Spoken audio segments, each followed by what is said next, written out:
Mysterious image captured during a boxing event. At first glance, the photograph seems ordinary enough.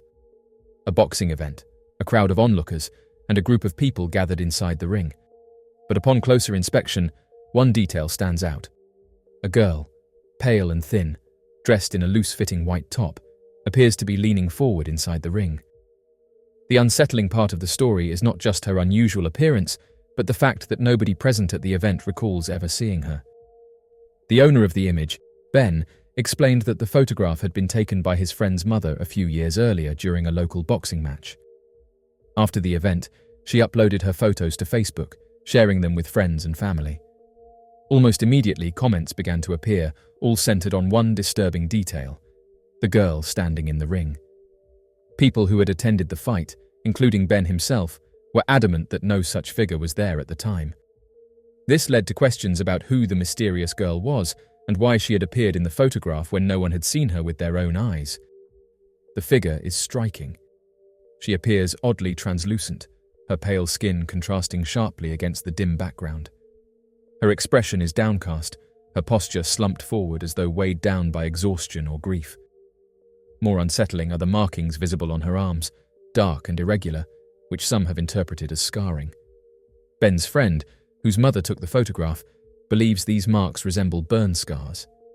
This detail gained an even more chilling significance when the group began looking into the history of the venue.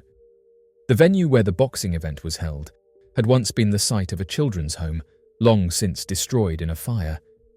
This tragic event left behind stories of loss and lingering energy, with many locals claiming the place carried a heavy atmosphere.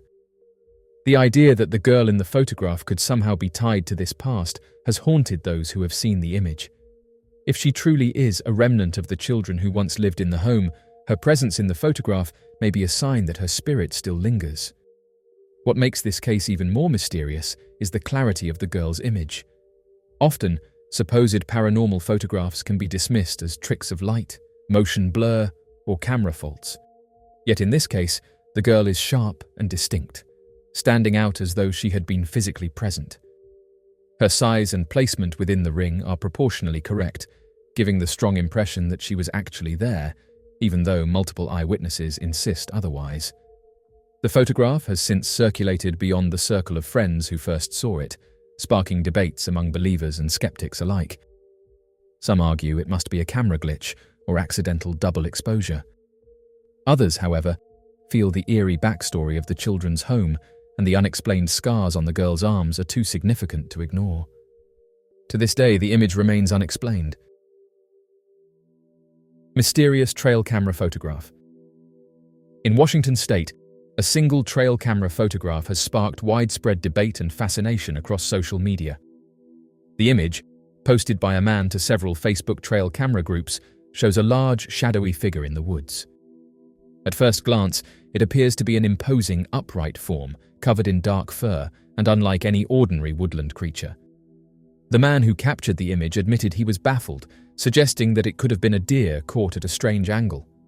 Yet, many people quickly disagreed, arguing that the figure in the photograph bore little resemblance to any known animal in the region. The photograph, taken deep in the forests of Washington, shows the mysterious figure partially obscured by trees, standing on two legs and appearing massive in size. Its proportions, long arms, a bulky frame, and a clearly upright posture, have led many to speculate that it could be something extraordinary. For decades, the forests of Washington have been tied to legends of elusive creatures, and this image has only fueled those stories further. While some attempted to rationalize the figure as a bear caught mid-motion or a trick of light and shadow, others insisted that its shape was too defined and its presence too unusual to be dismissed so easily. As the photograph circulated online, speculation grew. Some described it as resembling the legendary Bigfoot, a creature deeply embedded in the folklore of the Pacific Northwest. The way it seemed to stride toward the camera, looming and heavily built, convinced many that this was not a simple misinterpretation of wildlife. Others pointed to the trail camera itself, noting that such devices are specifically designed to capture clear images of animals in natural habitats, making the idea of a simple trick of perspective less convincing. Despite numerous theories, no one has been able to provide a definitive answer. Wildlife experts who viewed the photo could not conclusively identify the figure, though some leaned toward the possibility of a bear standing upright. Yet, even this explanation failed to satisfy many who insisted the proportions of the creature looked entirely wrong for a bear. The mystery has only grown as more people have weighed in, creating a split between those who see the photograph as evidence of an unknown species and those who chalk it up to an unusual but natural occurrence. What remains undeniable, however, is the haunting quality of the image. It captures something that appears both familiar and foreign, a presence that seems out of place in the stillness of the Washington forest. The photograph stands as one more piece of unexplained evidence in the long history of strange sightings in the Pacific Northwest. Whether it was a deer, a bear, or something that defies conventional explanation, the image has left a lasting impression on those who have seen it. It serves as a reminder of how much of the wilderness remains unexplored and how many secrets the forests of Washington may still hold. Professor goes on a bike ride and is never seen again. Nash Quinn was 39 years old when he went missing from Laramie, Wyoming. He was a visiting professor of jewelry and metalsmithing at the University of Wyoming's Department of Visual Arts, a place he also knew well as an alumnus. Before returning to his alma mater, he had taught for 18 months at a university in Texas, where he had built a strong community of colleagues and friends. Despite his professional accomplishments, Nash remained a private figure. He was unmarried, had no children, and though regarded warmly in his professional and social circles, he was often described as someone who rarely spoke about his personal life and feelings. Nash lived a lifestyle that reflected his independence. He was an avid bicyclist, most often seen on his white Ridley rigid steel frame with its brown leather seat and large 29-inch wheels. He had no fear of long rides and was known to tackle distances as long as 40 miles without carrying food, water, or even a phone, relying on his stamina and knowledge of the land. He frequently rode in areas near Laramie such as Pilot Hill and Happy Jack, and he always wore a helmet. In addition to cycling, Nash loved disc golf and spent hours on the course. His military background added another layer to his resilience. Having served in Iraq, he possessed survival skills that his friends and family believed would allow him to endure difficult circumstances in the wilderness if necessary. According to his friend of 15 years, John Ciccarelli, Nash was very independent, and it was not unusual for him to go off the radar for stretches of time. Even so, John emphasized that Nash would never miss a professional obligation, and this distinction became crucial when his absence was noted. Another close friend, Eric Potter, described him as easygoing and well-liked, yet always holding part of himself back, unwilling to share fully or accept praise. His talent as an artist and metalsmith was never questioned, but his outlook carried a persistent streak of pessimism that those close to him had long recognized. Nash was last seen on the 8th of July during an online chat with his family. That same day, at 8:47 in the morning, Doug Russell, head of the Department of Visual Arts, messaged Nash to let him know a package had arrived. Nash responded at 5:35 in the evening, acknowledging the message. After that, communication ceased. His absence was first noticed when he did not arrive to teach a scheduled class, and on the 21st of July, a friend reported him missing. The official search began on the 22nd. When investigators entered his apartment, they found his cell phone and wallet left behind. To those unfamiliar with his habits, this might have seemed unusual, but his friends explained that Nash often traveled light, leaving such things at home when biking. His car was parked in front of his apartment, the keys were inside, and his laptop was there as well, locked with a password. His bike, his helmet, and his cycling shoes were missing, suggesting he had left for one of his long rides. Later, John managed to gain access to Nash's Google Pixel, where he discovered that in the week before his disappearance, Nash had searched for information about Sheep Mountain, a remote peak in the snowy range west of Laramie. This detail shaped the belief of those closest to him that he may have set out for that area. His bike, however, has never been found. In August of 2024, Nash's mother and sister applied for conservatorship. By law, if no further information emerges, Nash will be legally declared deceased after 7 years. His mother has since revealed that during his teaching tenure in Texas, he once cancelled several classes due to a medical emergency, though he never explained the nature of it to his family. She speculated that he may have faced some chronic health issue, though no proof or diagnosis has surfaced. His friends believe his mental state may have grown fragile after the move from Texas back to Wyoming. In Texas, he had built a network of friends and colleagues, while in Wyoming, he had to start over. Combined with his long-standing habit of keeping others at arm's length, his natural negativity, and his tendency to disregard provisions or safety measures on long rides, some fear this made him vulnerable. John has said openly that he believes Nash may now rest somewhere in the wilderness near Sheep Mountain, a place he had shown interest in just before he vanished. Nash Quinn was a white man, 5 feet 11 inches tall, weighing around 165 pounds. He had blue eyes and blonde hair. At the time of his disappearance, he was 39 years old, and he would now be about 41. A gifted artist, a dedicated teacher, a soldier turned metalsmith, and a man whose independence defined him, Nash remains a mystery to his friends, family, and the community he left behind in Laramie. The mystery of Sophia Kitzia. Uganda's Murchison Falls National Park spreads out in a sweep of river, woodland, and savanna, where beauty and danger live side by side. Along the banks, crocodiles bask and slip into the water with ancient ease. Tusked hippos churn the shallows. At night, lions and leopards move like shadows across open ground. Elephants wander in stately lines, their strength able to undo any obstacle, and great Cape buffaloes graze with horns that span more than 3 feet. In late October of 2015, this setting became the stage for a mystery that has not loosened its grip on those who have studied it. A young Dutch medical student named Sophia Kitzia arrived at the park near the end of an internship in Kampala. She was 21 years old, full of energy, and ready for a short adventure with 2 fellow students. Instead of ending her journey with photographs and stories, she vanished near a student outpost not far from a quiet branch of the Nile. What followed were long years of confusion and effort, of tireless searching by a mother who refused to surrender hope, and of evidence that began to point toward human hands rather than the teeth or claws of wildlife. Sophia's time in Uganda before the journey to Murchison Falls showed a young woman thriving. At Lubaga Hospital in the capital, she embraced every task offered to her. Those who worked with her described a quick mind and a steady hand, a student who could learn a procedure after being shown only once and who balanced seriousness with warmth.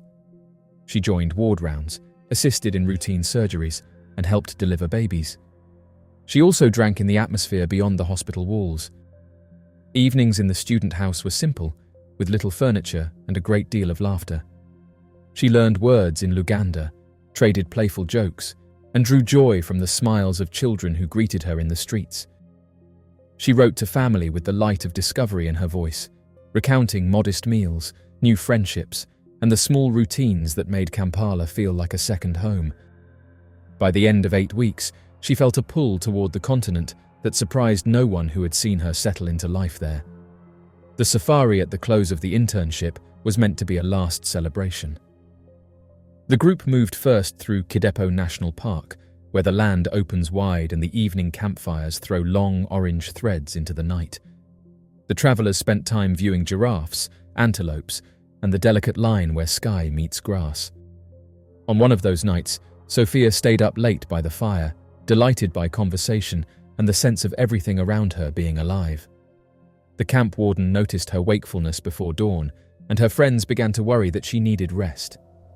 Even amid this concern, the party continued onward to Gulu and then toward Murchison Falls, shaped not only by the animals and landscapes around them, but by the human rhythms of food, music, small delays, and chatter among strangers during roadside stops. The riverboat tour on the African Queen began in mid-afternoon on the 28th of October. The plan was simple: follow the river upstream, watch the water crash through the narrow cleft that gives the park its name, and return by dusk to the cabins maintained by the Wildlife Authority. Sophia spent much of the ride on the lower deck. She found time to step away from the crowd, seeking moments of quiet in the small space near the stern. She also placed a call to her mother in Kampala, sharing the sights and the steady awe she felt at the river's speed and force. The conversation was calm, grounded, and full of appreciation for a landscape that cannot be mistaken for any other. It would be the last time mother and daughter would speak. After the boat returned to the landing, the 3 students drove the short distance to the Uganda Wildlife Authority Student Centre, a modest cluster of cabins set back from a dirt road, nestled in scrub and trees. The sun slipped toward the horizon. A worker later recalled seeing Sophia around 6:30 in the evening, holding an empty plastic bottle she had used to gather stray bits of rubbish. She faced the direction of the river. Light faded, and soon the night lay across the area like a heavy blanket. When her friends realized she had not returned, they searched toward the river, but turned back because of darkness. They left her favorite song playing in their vehicle, looping it in the hope that a familiar melody might guide her back. The night passed with no sign of her. In the morning, rangers and soldiers formed a search line. Near the bank of the river, they found the plastic bottle. They found nothing else. One day later, the search resumed, and this time a cluster of items appeared along a stretch of shoreline of around 50 yards.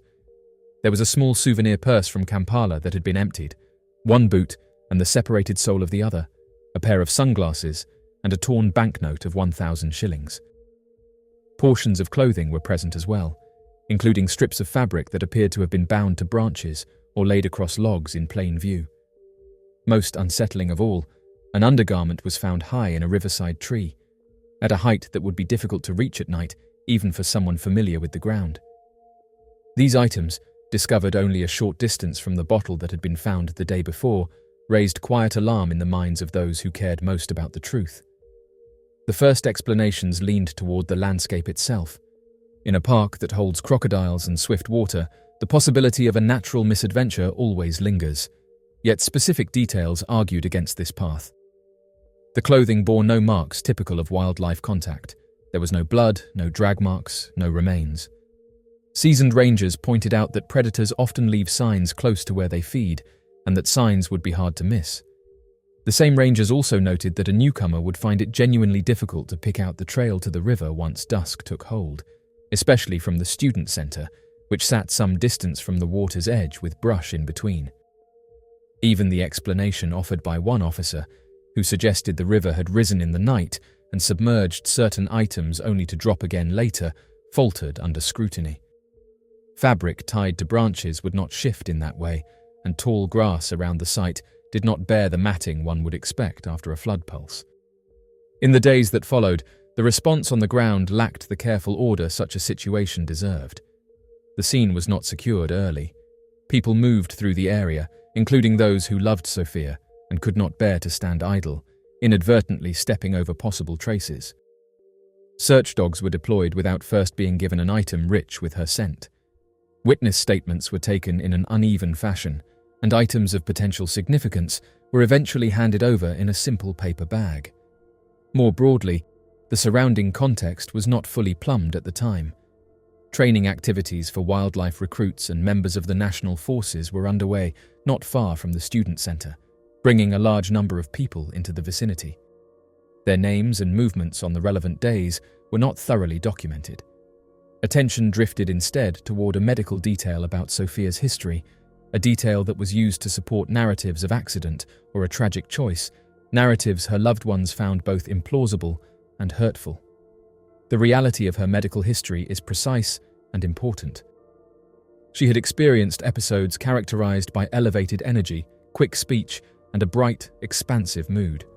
Those who knew her best never saw the low arcs that often define other patterns. They saw no withdrawal from life or despair. Friends from home and colleagues in Kampala describe a woman drawn to connection, to learning, and to movement. She was known to stay up late when excited by new places and people. She was known to seek out fresh conversations. In the days before Murchison Falls, she was talkative, eager, and sometimes restless, traits that can heighten tensions in a group already tired from travel. Yet her words to friends, her plans for celebrations months in the future, and her steady delight at the smallest details in Uganda all point in one direction. She intended to live fully and to carry her experiences forward. As months turned into years, official efforts slowed. Unanswered questions remained unanswered. Sophia's mother refused to accept a story that did not match the detailed facts. She travelled again and again to Uganda. She walked the ground, spoke to rangers, and tracked down people who had been present in the area during those days. She listened, took notes, and returned home to press for more. Dutch authorities chose not to conduct extended forensic testing on the items found. Ugandan officials spoke at times of renewals in the inquiry, and at other times shared little. The burden of forward motion fell largely on a parent's shoulders. Through that persistence, an important step took place. Independent forensic experts in the United States received the items recovered along the river.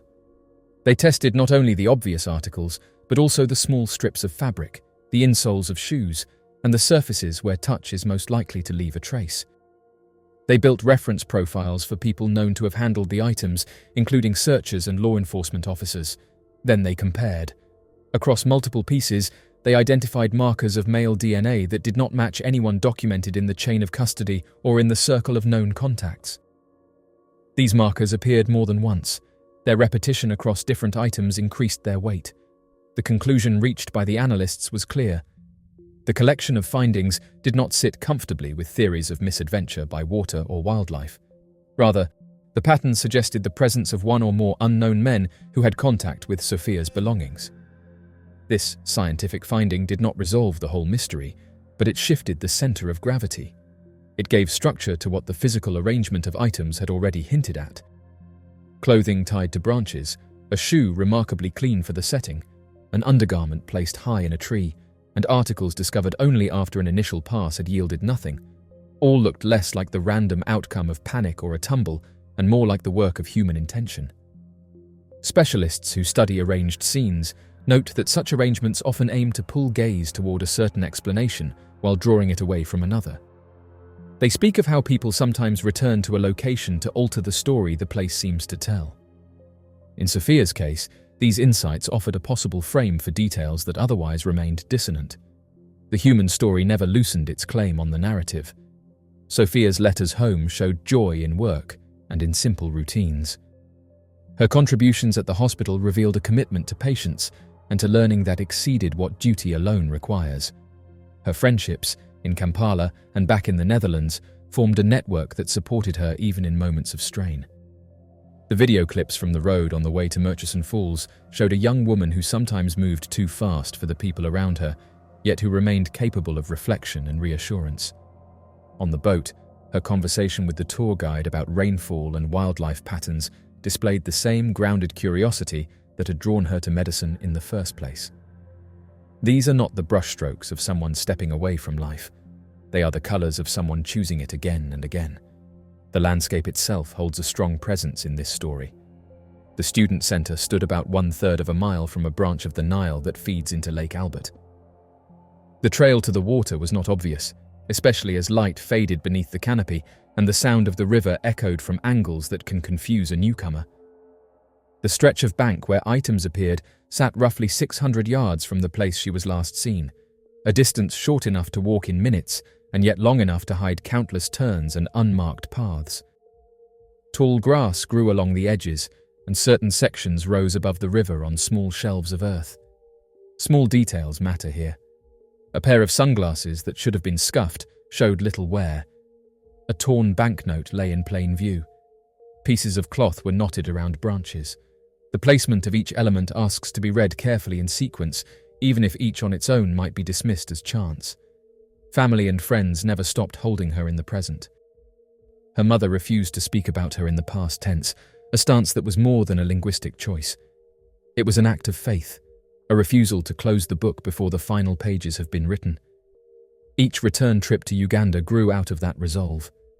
Each meeting with officials, each careful conversation with a ranger or a resident near the park, each request for records or for new testing served one purpose: bring the facts into the light, replace uncertainty with knowledge, make the path to the truth as visible as the strips of cloth someone tied at the river's edge.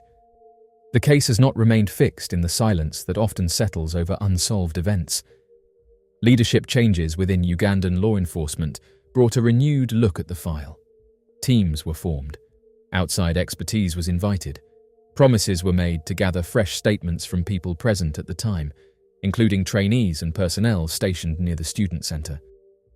The prospect of official DNA work on the items widened the circle of hope that the independent results inspired. Even as timelines stretched, even as communications sometimes slowed to a trickle, the formal recognition that Sophia's story merited sustained attention mattered. Behind every line of analysis stands a young woman with talents that stretched from the clinic to the piano bench. She learned difficult skills quickly. She moved through rooms with an ease that drew people to her. She finished long shifts and still found energy to learn local songs or to sit on the floor of a nearly empty living room and turn cards with friends while laughter pushed back the edges of exhaustion. She dreamed of returning to Uganda as a physician, deeply trained in tropical medicine. She built plans for celebrations months in the future. Her life did not tilt toward endings. It tilted toward beginnings. In the years since the late October evening when she was last seen near the latrine hut with a plastic bottle in her hand, the river has kept its steady course. Tour boats still carry visitors toward the narrow cleft where water roars through stone. Elephants still move along paths older than memory. The customs of the place, both human and wild, continue. Yet for those who know Sophia's story, the park holds another layer. It is a reminder that human choices shape outcomes as surely as currents do, and that communities owe one another not only sympathy, but also the discipline of careful inquiry. The strongest element in this story may be a mother's resolve. From the first hours she spent at the student center, she recognized that clarity would not come easily. She understood that she would have to become both archivist and advocate, listener and strategist. She learned the geography of the park, the names of rangers, the timelines of training schedules, and the dates of official statements. She found expertise where official channels faltered. She carried her daughter's presence into every office, every conversation, every shoreline path. Where another person might have used the word impossible, she used the words not yet. What remains now is a quiet certainty that the pieces can still come together. The arrangement of items along the river suggests human agency. The independent genetic findings add weight to that suggestion. The renewed formal attention offers mechanisms to test and confirm. The people who loved Sophia most continue to evoke her not as an absence, but as a vivid presence whose story deserves an honest conclusion. In that sense, the mystery has become more than a case file.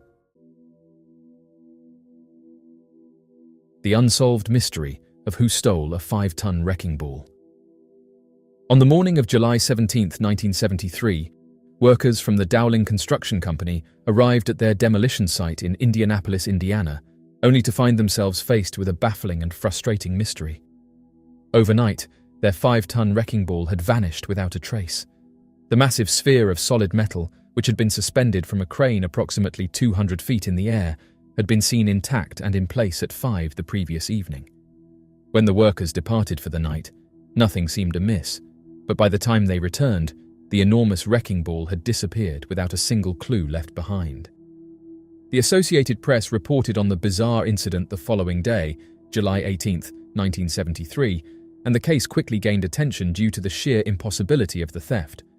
The wrecking ball was an incredibly heavy and unwieldy object, making its sudden disappearance almost inconceivable. Moving such a weighty object without heavy machinery, a significant amount of manpower, and a great deal of noise should have made the theft nearly impossible to pull off unnoticed.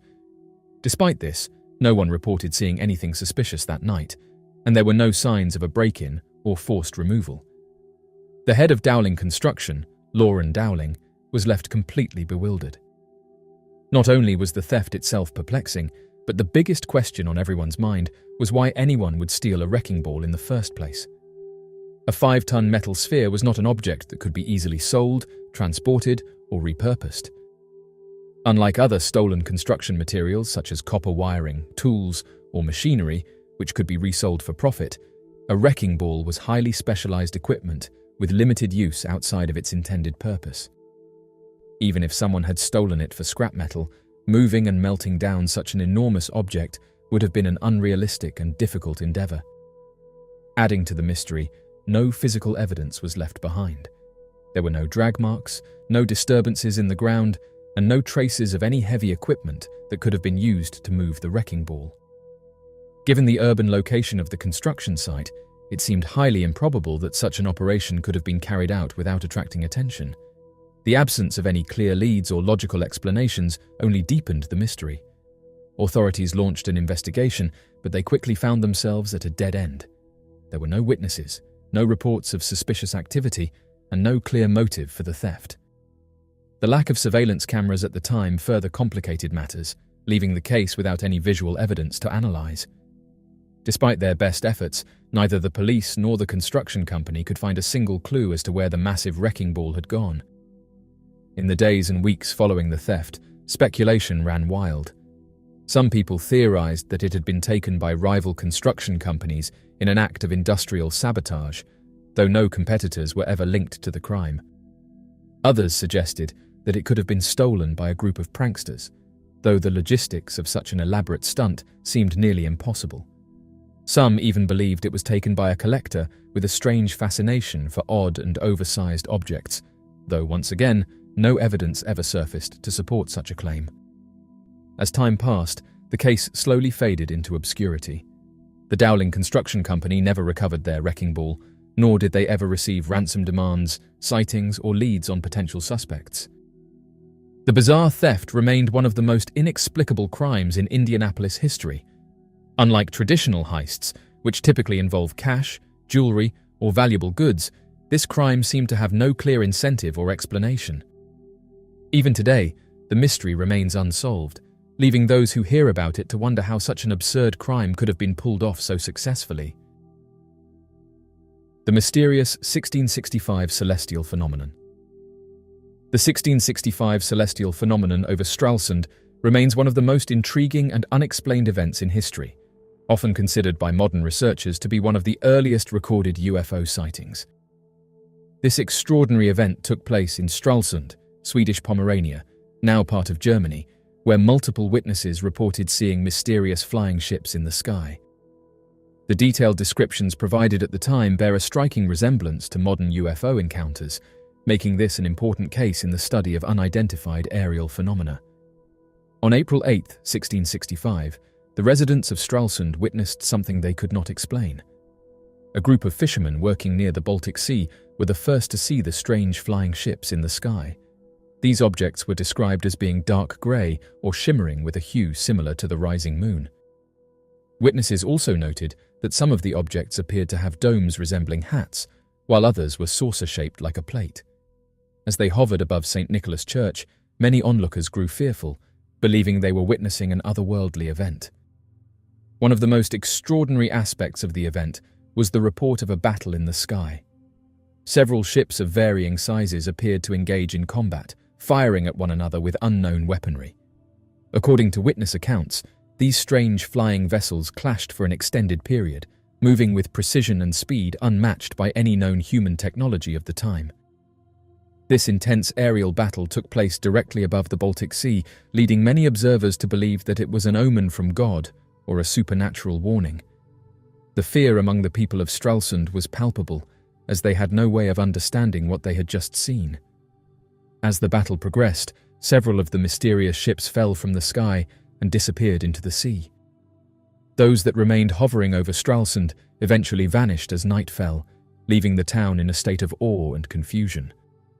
What made this event even more mysterious was that no wreckage was ever recovered, and there were no reports of any known naval battles occurring in the region at the time.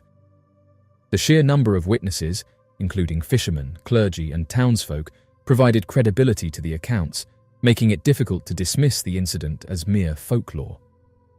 The historical records of this event have puzzled researchers for centuries. Given the era in which it took place, there was no known human technology capable of producing flying ships or engaging in aerial combat. The descriptions of disc-shaped, dome-covered crafts bear an uncanny resemblance to the modern concept of UFOs, leading some to suggest that this may have been an extraterrestrial event. Others have theorized that the battle witnessed over the Baltic Sea could have been an otherworldly conflict, something far beyond human understanding. The 1665 Stralsund event remains one of the most compelling early examples of an unexplained aerial phenomenon. Unlike other historical anomalies, which are often based on second-hand accounts or mythological storytelling, this case was witnessed by many people and documented extensively. The similarities to modern UFO reports make it even more significant, as it suggests that such encounters have been occurring for centuries. If this event were to happen today, it would undoubtedly be classified as a mass UFO sighting and subject to intense scientific scrutiny. The mystery of the flying ships over Stralsund is one that continues to fascinate historians and UFO researchers alike. Whether it was an extraterrestrial event, an unknown atmospheric phenomenon, or something even more mysterious, the fact remains that multiple witnesses saw something truly extraordinary.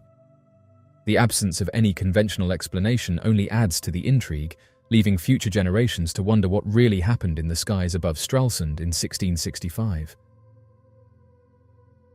The unsolved mystery of the Hackler family fires. The mystery of the Hackler family fires remains one of the most bizarre and unexplained events in Indiana's history.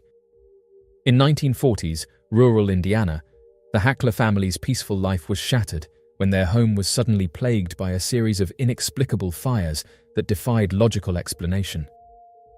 Over the course of a single day, 28 fires erupted in different parts of their farmhouse, leaving the family and authorities perplexed and alarmed. Despite extensive investigations, no cause was ever found, and to this day, the incident remains an unsolved mystery. The Hackler family, consisting of William and Minnie Hackler and their 5 children, resided in a historic 2-story wooden house built shortly after the Civil War. Nestled in the serene countryside of Daviess County, their home had a long history, dating back to the original owner, Marshall Ketchum, a pioneer from Tennessee. The family enjoyed a simple and idyllic rural life until one fateful summer morning when everything changed. It was an older child in the family who first noticed the smell of smoke. The family quickly sprang into action, trying to locate the source of the fire. When they found flames emerging from the wallpaper, they immediately called the fire department. Upon arrival, firefighters broke open the walls, expecting to find a faulty chimney or internal fire damage, but to their astonishment, there was no apparent source of combustion. The flames had burned only the wallpaper, leaving the surrounding wooden structure completely untouched. The fire was extinguished, but just hours later, another fire broke out, this time inside a mattress in an upstairs bedroom. The firefighters returned and put out the blaze, but their confusion grew as more fires began igniting throughout the house. Mr. Hackler's clothes, hanging on a door, spontaneously burst into flames, while books on a shelf started smouldering without explanation. The Odin Fire Department struggled to keep up, and soon they were forced to request assistance from neighboring fire brigades. Witnesses described the fires as appearing out of nowhere, and multiple credible individuals saw curtains burst into flames on their own, yet the walls and window shades remained unscathed. Some reported that it seemed as if invisible hands were lighting matches throughout the house. The local fire marshal and investigators ruled out electrical faults, as the home had no electricity or power lines nearby. Additionally, no lightning strikes or atmospheric conditions could account for the sudden and continuous outbreaks of fire. As the fires continued, more than 100 firefighters and local residents worked tirelessly to extinguish each blaze. After 13 hours of battling flames, the fires finally ceased. By midnight, the exhausted Hackler family moved their beds outside, choosing to sleep under the open sky out of fear that the fires might reignite during the night. The following day, the fires did not return, leaving behind only questions and a shaken family. The Indiana State Fire Marshal, a seasoned investigator, called the Odin fires the most perplexing case of his career. Despite thorough investigations, no explanation was ever found, and the case remains one of the greatest mysteries in fire investigation history. Strangely, the house had a dark past. In the 1880s, a family of 5 who had lived there perished from a mysterious illness known as burning fever. Later, another farmer who moved in lost 2 sons in unrelated hunting accidents. These eerie coincidences led some to speculate that the Hackler home was cursed or haunted by unseen forces. Ultimately, the Hackler family made a drastic decision. Fearing another unexplained catastrophe, they dismantled their home piece by piece and rebuilt it in a different location. After the move, no further fires were ever reported, leaving many to wonder if the fires were linked to the land itself. Decades later, the story of the Hackler fires remains unsolved. Regardless of the explanation, the event remains one of the strangest and most chilling unsolved mysteries in Indiana's history. The unsolved mystery of Ziggmund Adamsky. Ziggmund Adamsky's case remains one of the most baffling unsolved mysteries in modern British history. A Polish-born miner working at the Lofthouse Colliery in West Yorkshire, Adamsky was living a quiet and routine life when, on June 6, 1980, he vanished without a trace. His disappearance seemed completely ordinary at first. He had simply left his home in Tingley to buy some potatoes. However, what followed was a strange series of events that led to his body being discovered under mysterious circumstances 5 days later. On June 11, 1980, Adamsky's lifeless body was found lying face up on a stack of anthracite coal in Todmorden, a town where he had no known connections. The placement of his body was highly unusual, as if he had been deliberately placed there. His clothes were in good condition, though his shirt was missing, and there were no signs of a struggle. Strangely, forensic examination suggested that Adamsky had not been wandering in the days he was missing. His body showed no signs of prolonged exposure to the elements, and he appeared well fed, suggesting that someone had been caring for him. His beard growth was also inconsistent with his time missing, showing only 1 day's worth of stubble, further deepening the mystery. A post-mortem examination was conducted at 9:15 in the evening by Dr. Alan Edwards, a consultant pathologist at the Royal Halifax Infirmary. He concluded that Adamsky had died between 11 and 1 in the afternoon, on the same day his body was found. The official cause of death was listed as a heart attack. However, what troubled investigators the most were the unusual burn marks on Adamsky's neck and head. These burns appeared to have been sustained 2 days before his death, yet they had an unknown ointment applied to them, a substance forensic scientists were unable to identify. The presence of this unidentified greenish ointment led to speculation about Adamsky's final days. If he had been injured, where had he been treated? Who had applied the ointment? Despite rigorous testing at the State Forensic Laboratory in Wetherby, West Yorkshire, the substance could not be matched to any known medical or industrial compound. This only fueled the growing number of theories surrounding the case, some of which extended beyond conventional explanations. One of the most unusual aspects of Adamsky's case was the involvement of police officer Alan Godfrey. Godfrey, who was among the first on the scene when Adamsky's body was discovered, later had his own strange encounter. In November of 1980, just months after Adamsky's death, Godfrey reported witnessing an unidentified flying object while on patrol in Todmorden. This sighting, combined with Adamsky's unexplained disappearance, unusual injuries, and apparent lack of time spent outdoors, led some to suggest that Adamsky had been the victim of a UFO encounter. Some theorists speculated that Adamsky had been taken by extraterrestrial beings, treated in some unknown way, and then returned under circumstances beyond human understanding. One suggestion is that Adamsky had been kidnapped and held against his will for unknown reasons before being left on the coal pile. Another theory suggests that he may have been the victim of an elaborate cover-up, potentially involving secret medical or governmental experiments. However, no concrete evidence has ever been presented to support these claims. Another theory points to the possibility of Adamsky being involved in a personal dispute or some kind of foul play. Some investigators have speculated that he may have been taken by someone he knew, possibly over a disagreement, and that his injuries were a result of this encounter. Yet, there were no clear suspects, no known enemies, and no definitive signs of struggle or violence.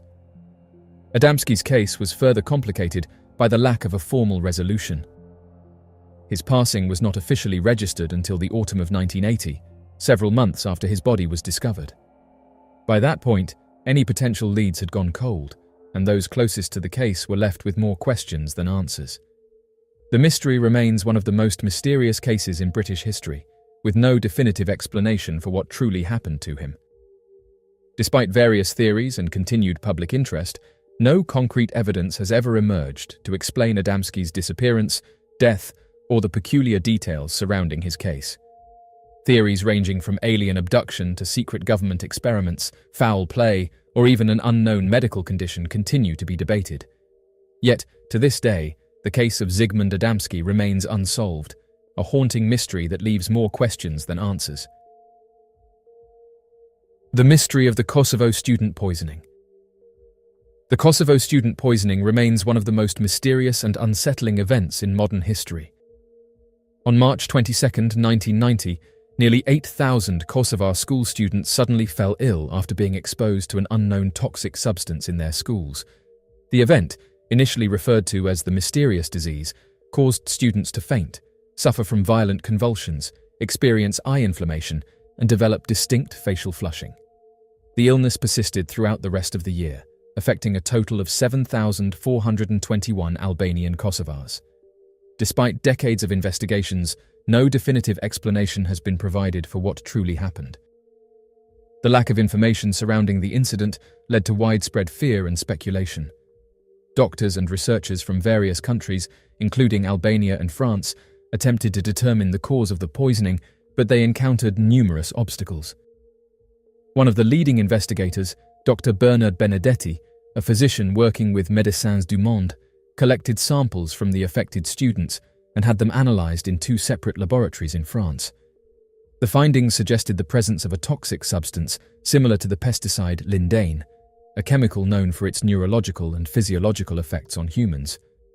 However, these results were never officially accepted, and the true source of the contamination remains a subject of debate. In the immediate aftermath, Albanian doctors pleaded with Serbian authorities to conduct an independent international investigation into the events. However, this request was denied, deepening suspicions that political motives may have played a role in the refusal to uncover the truth. Albanian students were even denied medical care, with Serbian officials accusing them of fabricating the symptoms for political gain. This dismissal of the victims' suffering only fueled further resentment and widened the ethnic tensions already present in the region. Rumors quickly circulated throughout Kosovo that critical blood analysis samples sent to Ljubljana had mysteriously gone missing. Some reports claimed that the samples were deliberately discarded, preventing further analysis. A team of Albanian doctors writing for The Lancet, a respected medical journal, admitted that the blood tests never arrived at their intended destination. This revelation raised serious concerns about whether the incident was being covered up and whether there was an attempt to conceal crucial evidence from the international community. If mass poisoning had indeed occurred in Kosovo, there should have been clear indications of how the poison was introduced.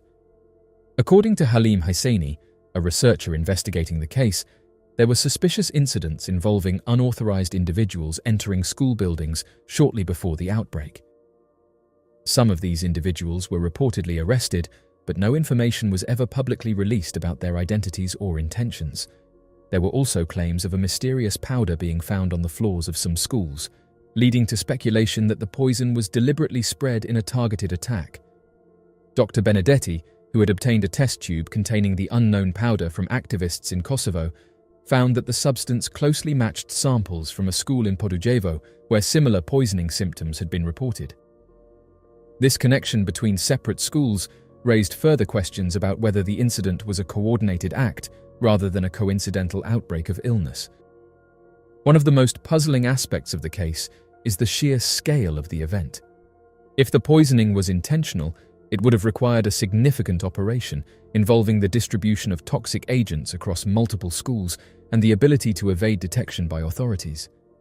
The fact that no concrete evidence has ever been presented to explain how the poison was introduced or who was responsible makes this case all the more mysterious. The political climate of the time must also be considered when analyzing this event.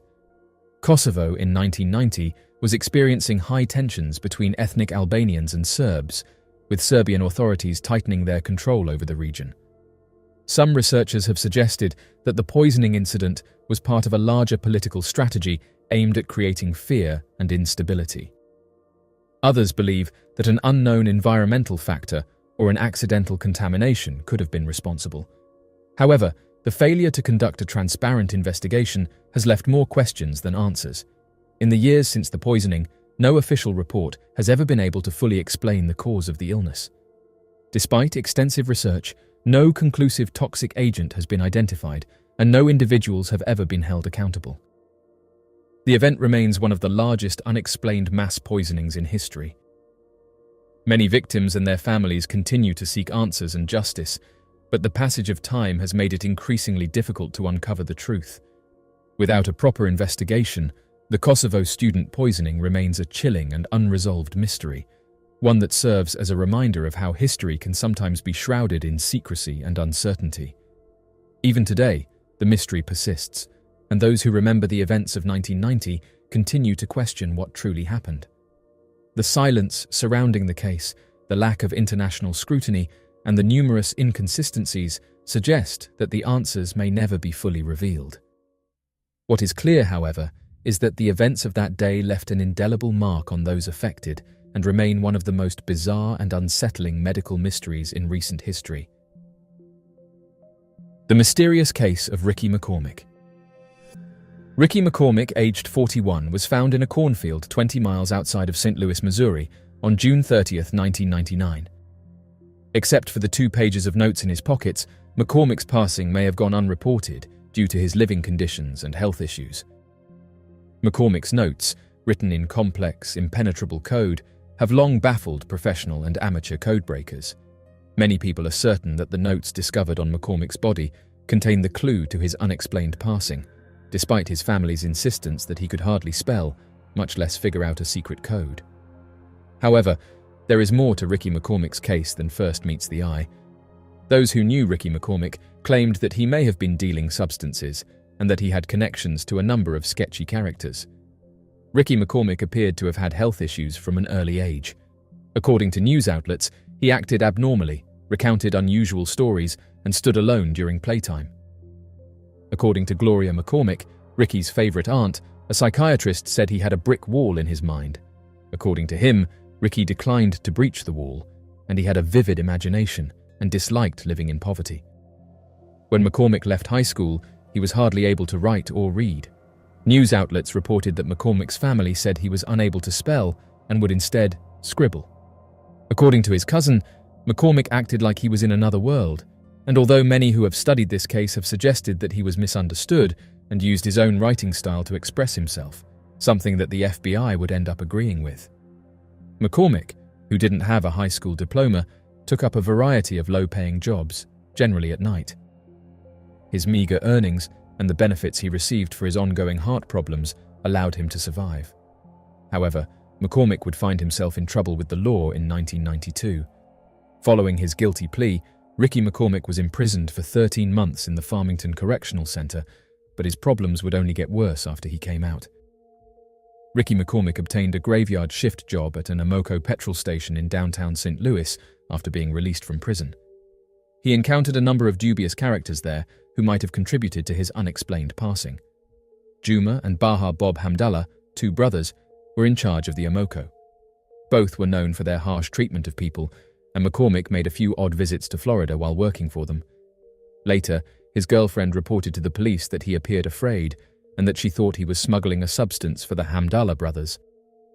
McCormick began acting strangely in mid-June 1999, not long after his last trip to Florida. According to investigators, McCormick went to 2 different emergency departments between June 22nd and June 25th to complain of chest pain. He was last spotted at the Amoco petrol station on June 27th. After that, Ricky McCormick vanished. At first, nobody took attention, and he was not reported missing by anyone. It wasn't until June 30th, 20 miles from McCormick's residence and workplace, that he was found in a field. Even though McCormick's cause of passing was not determined by a medical examiner, investigators believed that foul play had played a role in his demise. According to investigators, Captain David Tiefenbrunn, the St. Charles County Police Department's Bureau Commander of Criminal Investigations, described the situation as puzzling. If there were no leads, Ricky McCormick's passing might have gotten lost in the shadows. However, something odd was later discovered by the police in his pockets. Upon investigating Ricky McCormick's case, the police discovered 2 pages of handwritten notes that were encoded in some sort of language. The FBI's Cryptanalysis and Racketeering Records Unit received the notes, but even its skilled codebreakers were unable to decipher it. Dan Olson, the chief of Cryptanalysis and Racketeering Records Unit, said that they don't often have an unsolved cipher of this length and significance. The personas are not arbitrary. For example, there are numerous E's that can be utilized as spacers. There are numerous traits and patterns that point to the possibility of a solution. They don't know why it can't be solved, which is the difficulty. According to the FBI website, there are 4 processes involved in breaking a code: identifying the language, the system, the key, which is moving each letter to the right in the alphabet, and reconstructing the text. However, the FBI could only proceed to step 2 using McCormick's notes. Therefore, the FBI requested assistance from amateur codebreakers in March 2011 after making the public aware of McCormick's notes. Advice started to pour in, and various news outlets said that codebreakers claimed to have found references to hospitals, the name Seth, and prescription reminders in McCormick's notes. However, the McCormick family wasn't persuaded. They expressed skepticism regarding McCormick's ability to write in code, having learned about the codes alongside the general population. According to a family relative, McCormick didn't write in code. However, other family members recalled that McCormick had written in codes when he was younger. Ricky McCormick's code hasn't been cracked as of yet. It's uncertain if the code was written by him or by someone else.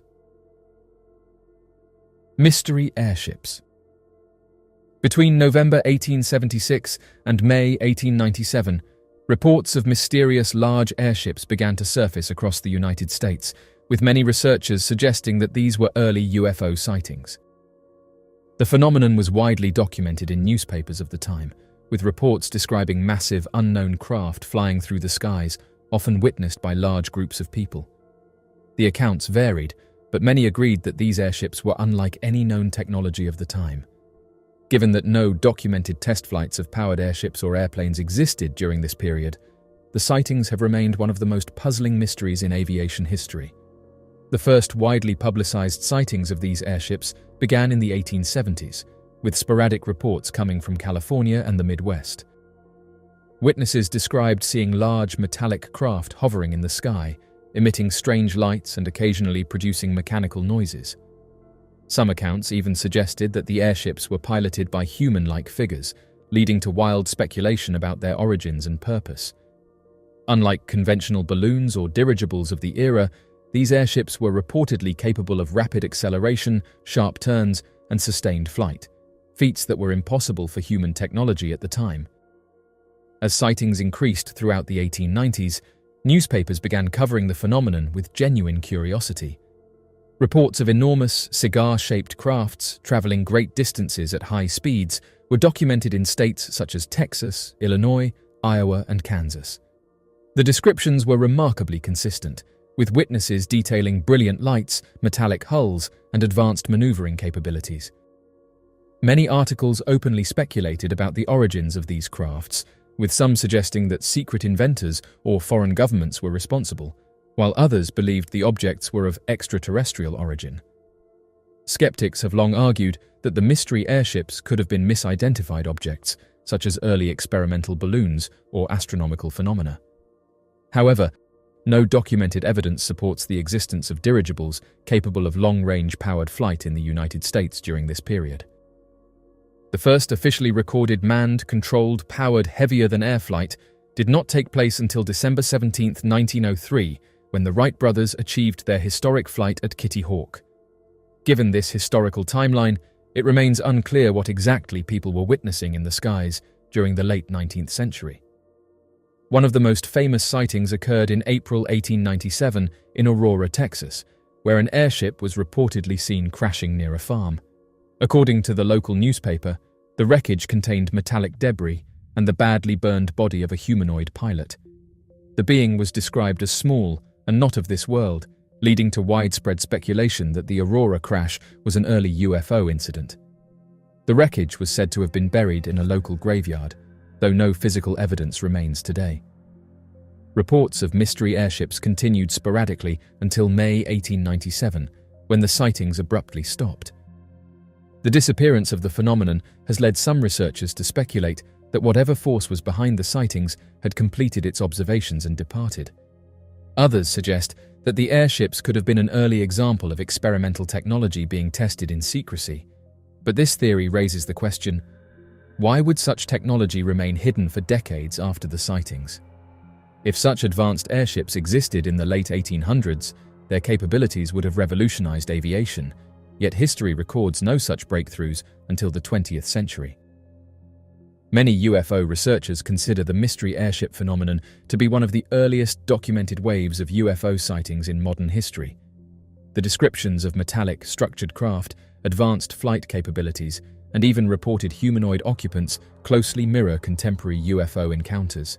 If these craft were extraterrestrial, it would suggest that visitors have been observing Earth for far longer than previously thought.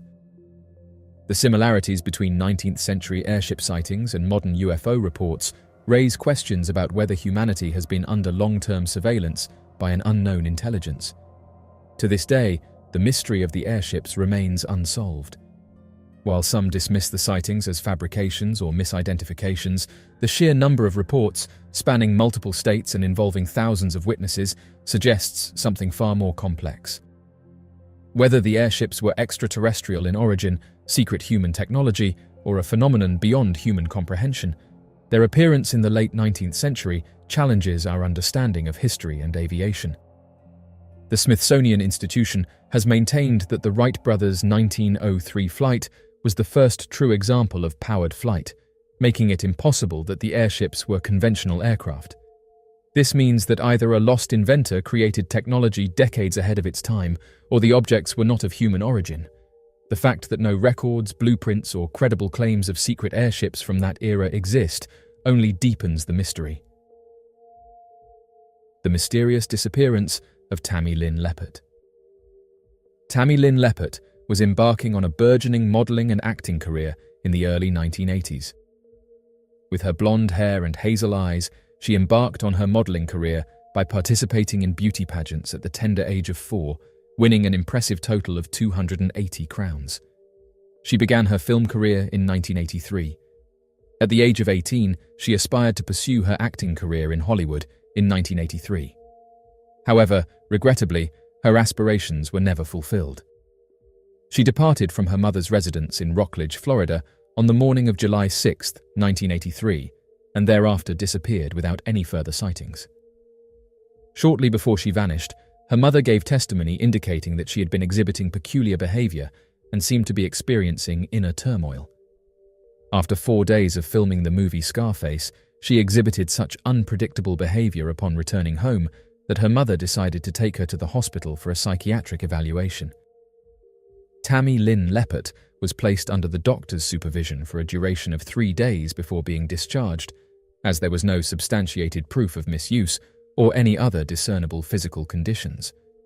As reported by her mother, she had signs of paranoia and anxiety, demonstrating a refusal to consume food or beverages from unsealed containers, and maintaining a constant state of suspicion that someone intended to harm her.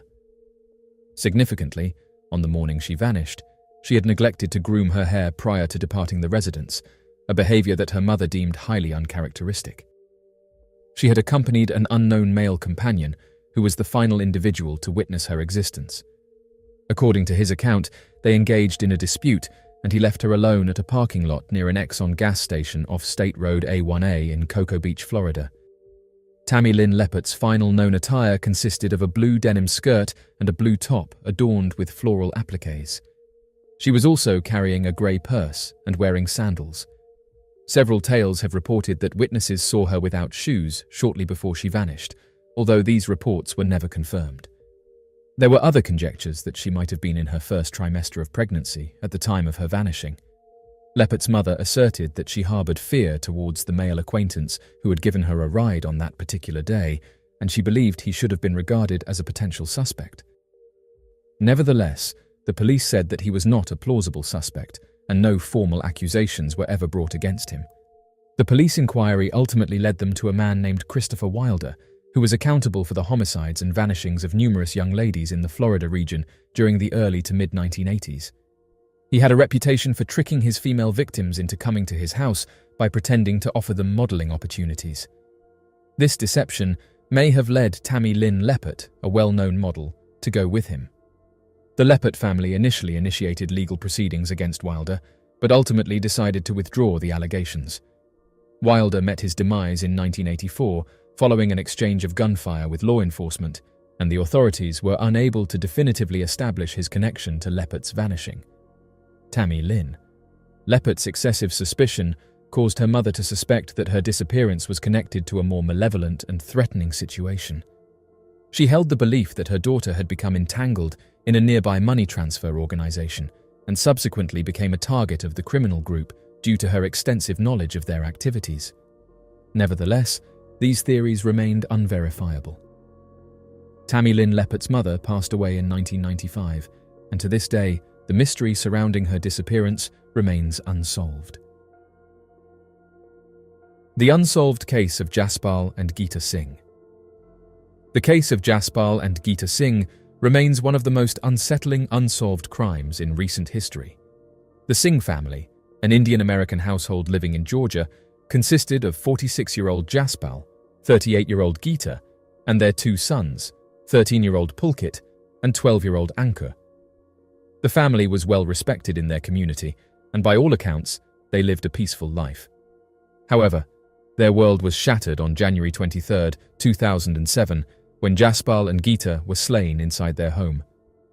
That morning, Gita kissed and hugged Ankur before he left for school, a seemingly ordinary moment that would later become one of his last memories of his mother.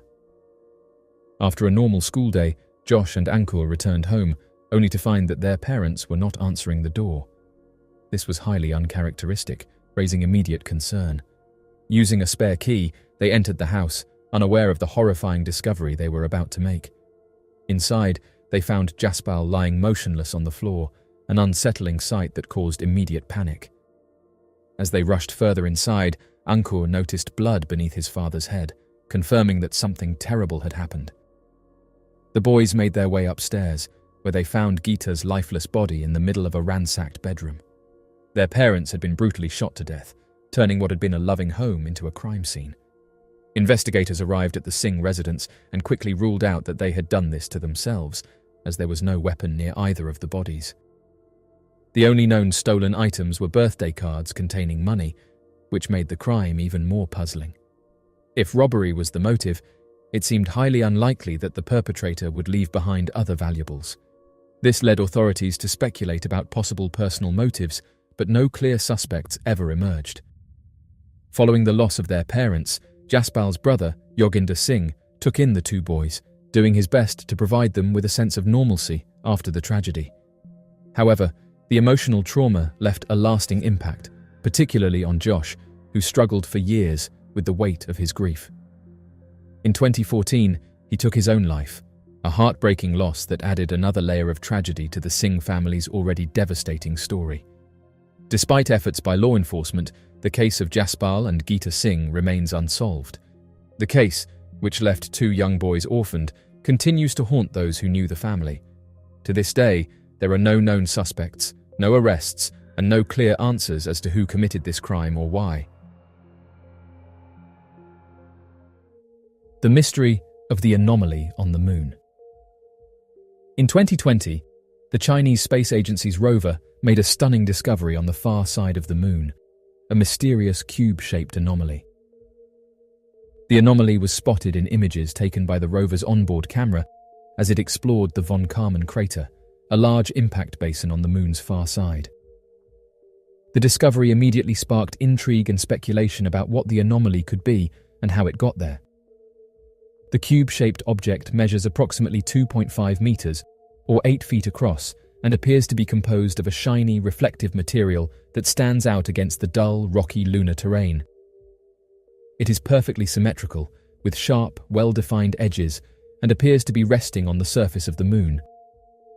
Its reflective surface has led some to speculate that it could be made of metal, which would be a remarkable discovery, as metal is not known to occur naturally on the Moon. The discovery of the cube-shaped anomaly has sparked a flurry of theories and speculation about what it could be. Some have suggested that it could be a piece of space debris or a remnant from an ancient lunar civilization. Others have speculated that it could be a natural formation that has been eroded by millions of years of lunar weathering. One popular theory is that the anomaly could be a metallic meteorite that landed on the Moon's surface. Meteorites are known to contain a wide range of metals, including iron and nickel, which could explain the cube's reflective surface. However, this theory has been challenged by some experts who argue that the cube's symmetrical shape is too perfect to have been formed by natural processes. Another theory is that the cube-shaped anomaly is a remnant of an ancient lunar civilization that was capable of advanced metallurgy and engineering. This theory is supported by the fact that the cube appears to be perfectly symmetrical and has sharp, well-defined edges, which would be difficult to achieve without advanced technology. The Chinese Space Agency revealed that the object turned out to be a rock, going on to release further photographs of the object.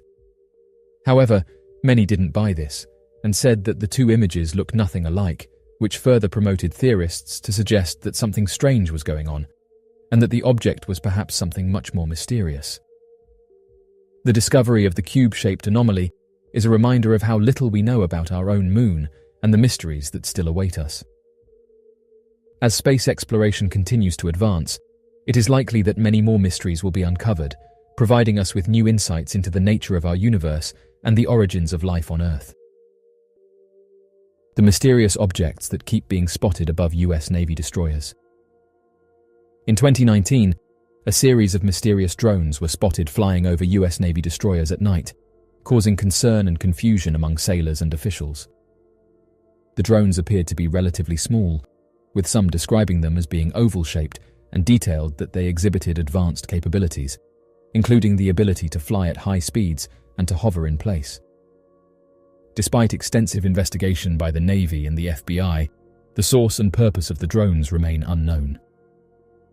The first reported sighting of the drones occurred on July 14, 2019, when crew members of the USS Kidd, a Navy destroyer, reported seeing two drones flying over the ship in the middle of the night. Over the next several weeks, similar sightings were reported by crews of other Navy destroyers, including the USS Russell and the USS Rafael Peralta, as well as by civilian pilots in the region. The Navy and the FBI launched a joint investigation into the sightings, but were unable to determine the source of the drones. They were not able to trace the drones back to any known country or organization, and there was no evidence of malicious intent or intelligence gathering. Some theories suggested that the drones were being operated by foreign military operations or a test of new technology, but no country has claimed responsibility for the drones. The sightings of the mystery drones eventually tapered off, and there have been no new reports since early 2020.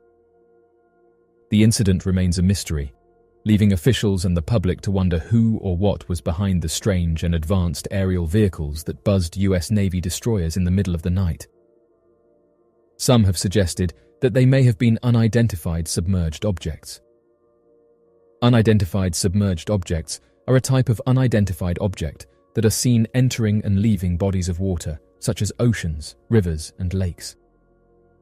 These mysterious underwater objects have been reported for centuries, with many sightings and encounters recorded by sailors, fishermen, and divers.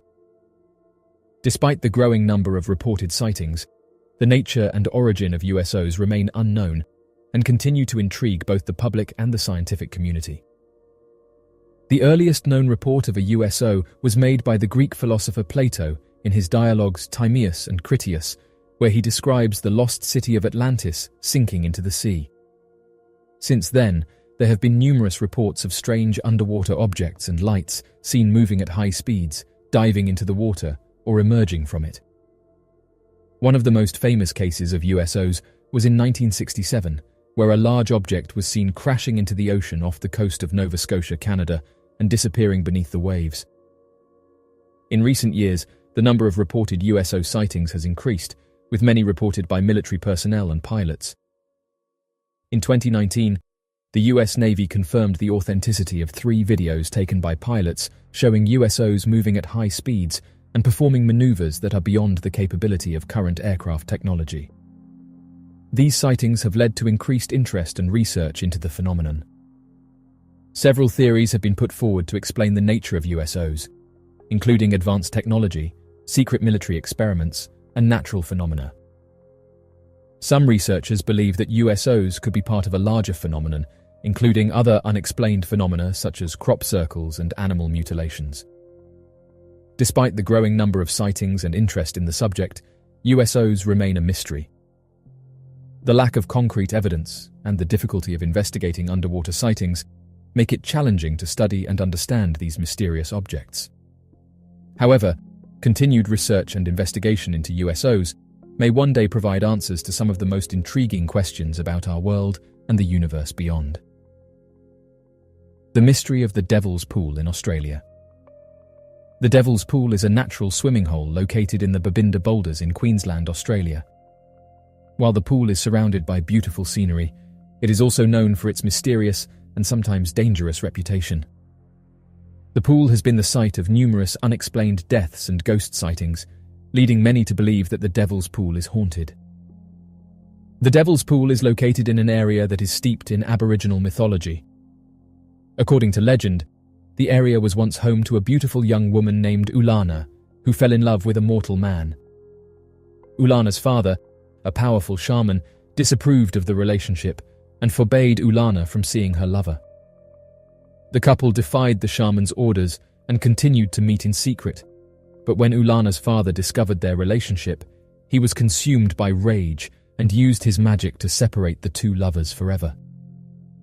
According to the legend, Ulana was transformed into the waters of the Babinda boulders, and her lover was swept away by the current and drowned. The pool where Ulana's lover drowned is said to be the Devil's Pool, and many believe that the spirits of the two lovers still haunt the area. Over the years, numerous visitors to the Devil's Pool have reported strange and unexplained phenomena. Some have claimed to see the ghostly figure of a young woman walking along the water's edge, while others have reported hearing strange noises and feeling a strong sense of unease. The most famous incident associated with the Devil's Pool occurred in the 1950s, when a group of teenagers went swimming in the pool. One of the teenagers was swept away by the current. According to eyewitnesses, he was dragged under the water by an unseen force and disappeared without a trace. Many believe that his passing was caused by the vengeful spirits of Ulana and her lover. Despite the many dangers associated with the Devil's Pool, it remains a popular tourist destination. Visitors are advised to exercise caution and avoid swimming in the pool during periods of heavy rainfall or strong currents. While the origins of the hauntings at Devil's Pool may never be fully understood, the legend of Ulana and her lover continues to capture the imagination of visitors to this mysterious and haunted location. The mystery of the cryptogram of Olivier Levasseur. The cryptogram of Olivier Levasseur is a cryptic puzzle that has intrigued treasure hunters and codebreakers since the 18th century.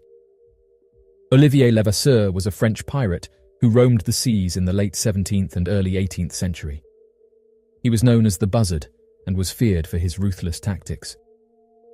In 1730, Levasseur was captured and hanged in Réunion, an island in the Indian Ocean. As he stood on the gallows, he reportedly threw a piece of parchment into the crowd and said, "Find my treasure, the one who may understand it." The parchment contained a cryptogram that was believed to hold the secret to the location of Levasseur's hidden treasure. The cryptogram consists of 22 lines of code, with each line containing a series of symbols, including letters, numbers, and pictograms. The symbols are arranged in a way that suggests there is a hidden message or pattern. Over the years, many treasure hunters and codebreakers have attempted to decipher the cryptogram, but to no avail. Some have claimed to have cracked the code, only to have their solutions debunked by others. Despite the cryptogram's mysterious nature, some believe that it contains clues that could lead to the discovery of Levasseur's treasure. According to legend, the treasure is said to be worth millions of dollars and includes gold, silver, and jewels. In recent years, interest in the cryptogram has surged, with some even organizing treasure hunts and competitions to try and crack the code. In conclusion, the cryptogram of Olivier Levasseur remains a mystery to this day. The Ghost Ship of Topsail Island. The Ghost Ship of Topsail Island is a mystery that has captivated the imaginations of many over the years. It is said to be a ship that appears out of nowhere, then disappears just as quickly. Many have claimed to see the ship, and some even claim to have heard the ghostly sounds of the crew. The story of the Ghost Ship of Topsail Island begins in the early 1800s, when ships were a common sight on the Atlantic Ocean. It is said that a pirate ship was cruising along the coast of North Carolina when it ran aground on Topsail Island. The crew tried to get the ship back out to sea, but they were unsuccessful.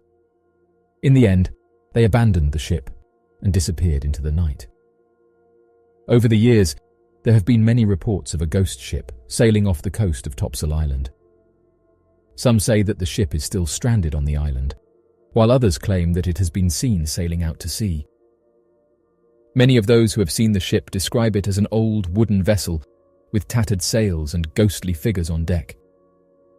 There are also reports of strange noises coming from the ship, such as the creaking of ropes and the sound of waves crashing against the hull. Some have even reported hearing the sounds of ghostly voices and music. Despite numerous attempts to investigate the sightings of the ghost ship of Topsail Island, no concrete evidence has been found. Some believe that the ship is nothing more than a legend, passed down through the generations. Others, however, remain convinced that there is something supernatural happening off the coast of Topsail Island. In recent years, there have been efforts to document the sightings of the ghost ship of Topsail Island and to uncover the truth behind the legend. Researchers have used high-tech equipment to scan the waters off the coast, but so far, nothing has been found. As of right now, the ghost ship of Topsail Island remains a mystery that continues to fascinate and intrigue people all over the world. While there are many theories as to what the ship is and where it came from, no one has been able to definitively prove its existence. Whether it is a legend or a real ghost ship, the mystery of the ghost ship of Topsail Island will likely continue to captivate people for generations to come. The mystery of Daniel Robinson. One of the most difficult to explain disappearances has had several private investigators wondering if the local police did enough during the investigation of a man named Daniel Robinson. Daniel Robinson, a young man of only 24 years, grew up in a large family of 4 children in Columbia, South Carolina. Throughout Daniel's entire life, he had been an avid outdoorsman, often going camping, spending time in the wilderness, and using his free time to play music while going on hikes throughout the nearby countryside. Back in 2019, Daniel Robinson, eager to get a job that allowed him to continue to explore the outdoors, finished his time at the College of Charleston and graduated with a bachelor's in archaeology. Although he hoped to have pursued his career in academia and work at archaeological sites from around the world, due to his hand injury, he was unable to find prolonged work in the field. Daniel's injury was caused by a strange birth defect, in which Daniel Robinson had been born with his right hand and forearm completely missing, resulting in a large stump slightly past his elbow. However, without letting this get the better of him, Daniel continued looking for an outdoors job and landed work for an engineering firm known as Matrix New World, which primarily handled performing inspections and management for the drilling and installing of new well water systems.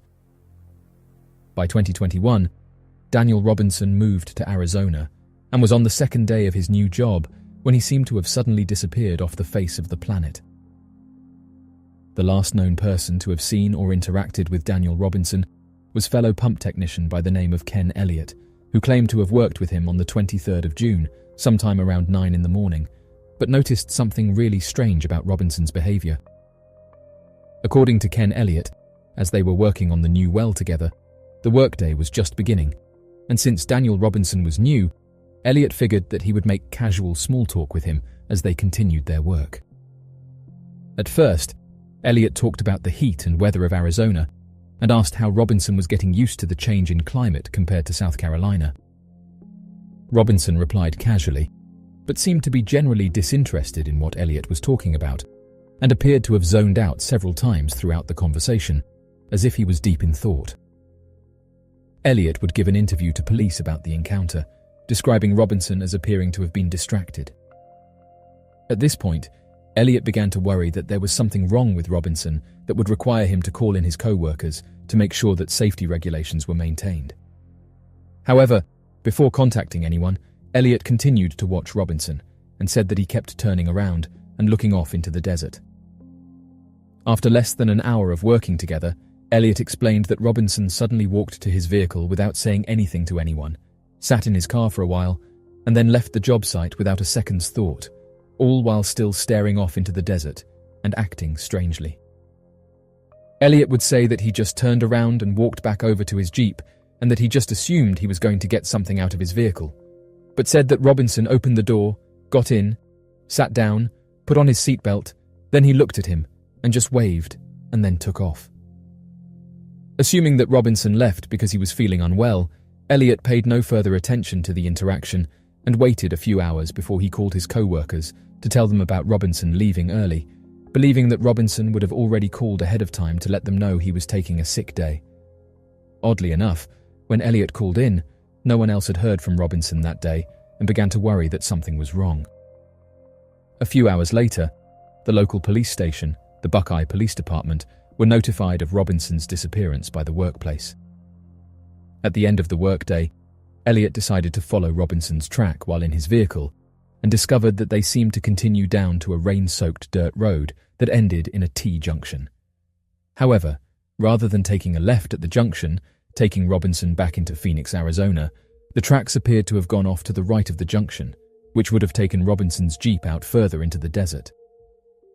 The following day, on the 24th of June, police were sent to Robinson's residence to check up on him, but received no answer at the door.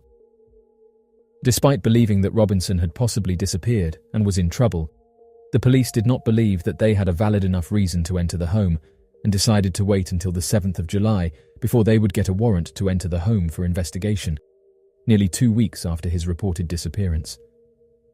Once police entered his home, it became apparent that Robinson had not been inside of his home for some time and that he and his vehicle were nowhere to be found for almost the 2 weeks since his disappearance. Immediately after discovering this, the Buckeye Police Station ordered a search and brought together UTVs, cadaver dogs, searchers walking on foot, and the Civil Air Patrol with the help from Phoenix Firebird helicopters. By this point in time, Robinson's friends and family from South Carolina traveled to Arizona to aid in the search, checking over an estimated 70 square miles from where Robinson's vehicle tracks were last seen. Oddly enough, Buckeye police detectives claimed to have gotten a ping off of Robinson's phone, but were unable to track the device for some unknown reason, but believed that it could have been caused by the phone having shut off after running out of power. After nearly a month of searching, on the 19th of July, 2021, an overturned Jeep was discovered in a ditch within the 70 square mile searching area. Oddly enough, the vehicle had been in a location that was claimed to have already been searched. The Buckeye Police Department provided a statement that they believed that the vehicle could have been in the ditch from before the search, since the location of the vehicle was below the horizon viewpoint and could easily have been missed by aerial vehicles and people searching by foot. However, others believe that the vehicle must have been hit several times and then planted in the ditch, as it had not been seen on previous searches, and the person who discovered it claimed that the vehicle must have been new, given the fact that it was exceptionally clean compared to other material left in the Sonoran Desert. The man who found it, a local rancher by the name of Brandon Shelton, provided the statement that he believed the vehicle was new because it was clean, and because had it been in the area for over a month, his cows would have already found it and licked it, since cows are inquisitive creatures and constantly lick everything they deem out of the ordinary. When detectives investigated the crashed vehicle, they found that both of the airbags had been deployed and the seatbelt had been worn, but no one was found inside or near the vehicle. The only other sign of Daniel Robinson having been anywhere near the vehicle was when they found Daniel's size 11.5 Red Wing work boots smashed underneath the vehicle. Even more peculiar, the vehicle was located less than 4 miles from the work site. The police report would later describe another strange facet, in that it appeared that all of the objects left inside the vehicle would have been useful for Robinson if he had ended up in trouble, but seemed completely untouched. The vehicle and the surrounding area was searched, but no blood or signs of Robinson were located anywhere in the area. On the 31st of July, 2021, a human skull was discovered within a few miles of the location, but was later proven by investigators not to have belonged to Daniel Robinson. The official police investigation believes that Daniel Robinson had experienced something traumatic that led him to drive out into the Sonoran Desert, crash his vehicle, and then walk on foot, leaving behind his clothes and personal belongings for some unknown reason. When detectives got access to Robinson's cell phone and looked at his text history, they discovered that a week prior to his accident, he had delivered some food via Instacart to a woman named Caitlin. The police then discovered that at the time of the food delivery, Caitlin and her friend were drunk and decided to invite Daniel Robinson inside to play video games with them all night. Several days later, Robinson would show up again and send a series of texts to the woman saying that he loved her. Caitlin then replied and told Robinson that she felt uncomfortable with him randomly showing up at her house and that they would not be hanging out again anytime soon. Frustrated by this, Robinson returned to her home unannounced a few days later. Caitlin would then text Robinson to leave her alone. 33 hours later, Robinson would disappear. Police believe that Robinson was most likely suffering from issues given his new move and the end of the relationship with the random woman, and decided to go out into the desert to end his life. Unhappy with the official investigation reports, Robinson's family would hire a private investigator to look into the events more closely and help to uncover what really led to Robinson's disappearance. Almost immediately, private investigator Jeff McGrath found evidence of foul play in Robinson's disappearance. According to McGrath, using GPS data of the phone and vehicle, he uncovered that the Jeep had gotten into multiple accidents within the span of time of Daniel leaving the worksite and the car ending up at the bottom of the ravine. The vehicle's data also showed that the car crashed an estimated 4 hours after leaving the worksite, and the airbags then deployed, but the vehicle drove another 11 miles after the initial accident. After the next 11 miles, the vehicle was involved in another accident, with evidence of a paint transfer caused by the collision of another vehicle. Even more odd, the vehicle's data shows that after the airbags had been deployed, the ignition to the vehicle had been turned on an estimated 46 more times during the last 11 miles. To this day, Daniel Robinson has yet to be discovered, but Jeff McGrath believes that Robinson was the victim of an impossible-to-explain attack, and his vehicle was left behind and moved to the bottom of the ravine to throw investigators off the trail. The mystery of Paige Wilson. On the 20th of August, back in 2010, Paige Wilson, who was 8, would suddenly be reported missing while she had been camping with her grandparents and extended family out at the Washington-Colville National Forest. Although she would be recovered at a later date, her statements surrounding her disappearance would only increase in their bizarre nature and leave many of the investigators scratching their heads in an attempt to offer an explanation. According to the Missing Persons Report, Paige Wilson had accompanied her cousins on a group trip, hosted by their grandparents, into a somewhat busy campground area located 19 miles east of the city of Colville, Washington.